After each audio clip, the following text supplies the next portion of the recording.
各位新加坡的小伙伴，大家注意了，你是不是觉得拿着咱们这本全球数一数二的最强护照，现在去中国又有30天互免签证，就可以像回新山吃宵夜一样，拎起包说走就走，哪儿都能闯。中国已经正式启用了一项硬核新规，电子边境管理区通行证，这可不是开玩笑的。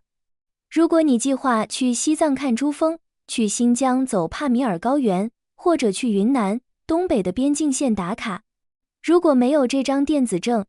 你可能连景点的边儿都摸不到，直接在检查站就被劝返，甚至可能面临法律风险。这绝对不是危言耸听。免签是准许你进入中国的大门，而这张电子证是准许你进入特定敏感区域的小门。而且现在查验都是实时联网的，千万别抱有塞点钱通融下的幻想，那只会让你在异乡的警察局里过夜。今天这期内容，每一个想去中国深度游的新加坡人真的必须逐字看完，这关乎你几千新币的行程和全家人的出游心情会不会瞬间泡汤。为什么要在这个时间点搞这种大动作？其实这就是科技的力量。以前那种纸质的盖个红戳的通行证，在中国西部那种高海拔或者风沙大的地方，真的太难保存了，稍微受点潮或者揉皱了，查验起来费劲的要命。中国全国范围内已经停止签发纸质证件了，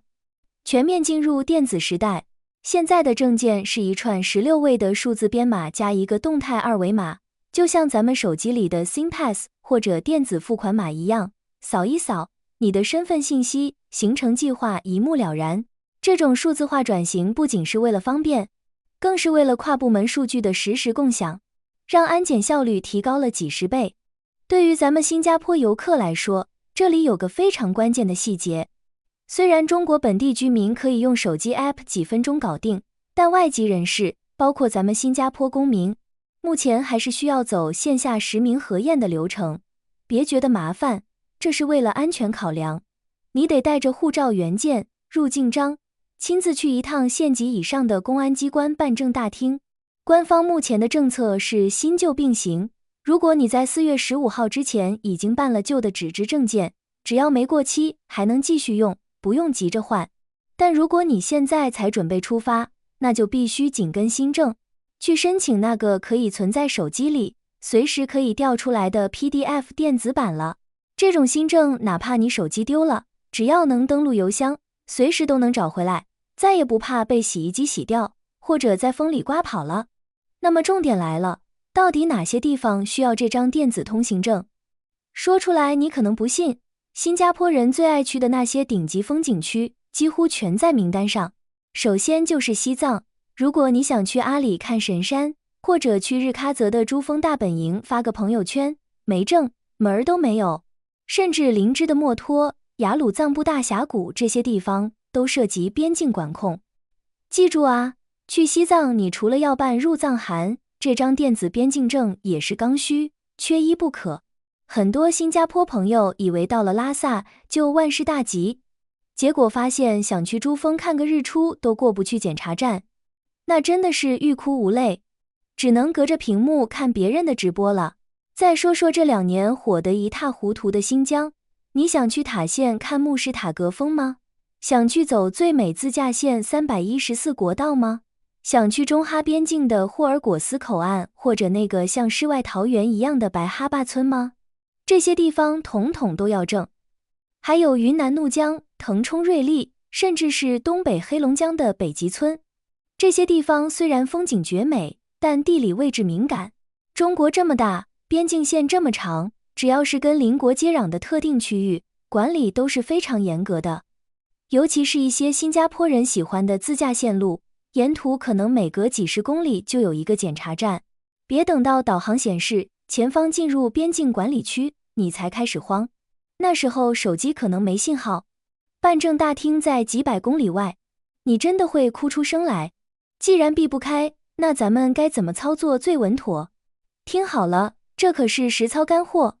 作为新加坡公民，你入境中国后的第一件事，别光顾着打卡美食，先去办证。建议预留1到2个工作日，给系统一点反应时间。首先，找离你目的地最近的县级以上公安出入境接待大厅，在上海、北京、广州这些大型城市都有专门窗口处理此类业务。取了号之后，表格填好，照片拍好，最重要的是把你的护照原件、免签入境凭证，还有你订好的酒店订单、行程单通通交上去。申请表上一定要如实填写，千万别为了省事乱写。流程其实不复杂，现场可能还会采集一下指纹或者进行人脸识别，以强化电子证件的唯一性。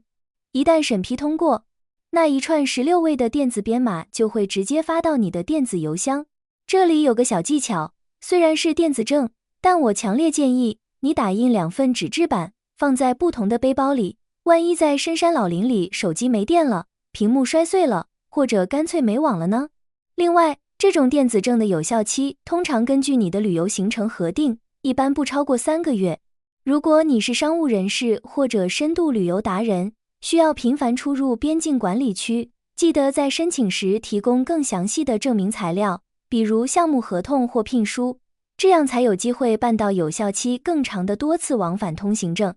办到了证就万事大吉了吗？未必，这里有几个坑，新加坡的朋友一定要避开。首先，千万别把办证拖到出发前最后一刻。虽然官方说最快几10分钟就能办好，但咱们外籍人士的身份核验可能涉及后台跨区域比对，万一赶上周六或法定节假日办公窗口缩减，你真的会原地崩溃。整个自驾团可能就因为你一个人卡在路上进退两难，所以入华后尽早办理，而且千万别买网上那些所谓的代办证，很多都是假的，在联网系统面前瞬间露馅。其次，要分清管理区和军事禁区，电子通行证只是给了你进入开放边境地区的门票，但如果那是未经批准的防区、军事要塞或未开放的原始森林，你就算手里拿着金牌也别往里闯。尤其在西藏和新疆，某些寺庙或山口可能随时因特定安全需求而限制外国游客进入。大家出发前一定要拨打12367或者咨询当地正规旅行社获取最新情报。最后，到了检查站，主动降下车窗，摘下墨镜，主动出示护照和电子证配合查验。只要你手续齐全，态度配合，查验过程其实非常快。记住，你的目的地一定要填具体，写到县一级。如果临时想改到去别的边境县，记得赶紧去附近的公安局加注，别抱着侥幸心理去充卡，那是拿自己的信用记录开玩笑。说实话，中国这次把边境管理全面数字化，对于我们这种习惯了 Smart Nation 智慧国生活的新加坡人来说，长远看绝对是好事。以前丢了纸质证件，可能要跑断腿重办，现在只要有网络，你的身份证明就永远在云端，不怕丢也不怕坏。这不仅是行政管理上的升级，更是给所有游客的一份法律层面的安全保障。30天免签是中新友谊的桥梁，而这些规则则是保障桥梁稳固的指引。这种数字化的管理，本质上是为了让我们在享受壮美河山的同时，能有一个更加规范和安全的环境。我们去领略珠穆朗玛的雄伟，帕米尔高原的荒凉，不仅是为了那张惊艳的朋友圈照片，更是为了感受那种严谨与壮阔并存的生命力。作为第一批见证这项数字变革的新加坡游客，只要做足功课，提前申办，遵守当地规则，这片广袤土地的每一寸美景都会对你敞开怀抱。在这个数字化的时代，掌握信息就是掌握了自由。最后，我也想问问大家，面对这样精细化的边境管理，你觉得是增加了旅游的安全感，还是让你觉得流程变得更有挑战性了呢？如果你正计划去中国的边境地区，你最担心的又是什么？或者你有什么申办的小故事想分享？欢迎在评论区留言，我们一起交流避坑，让旅程更顺畅。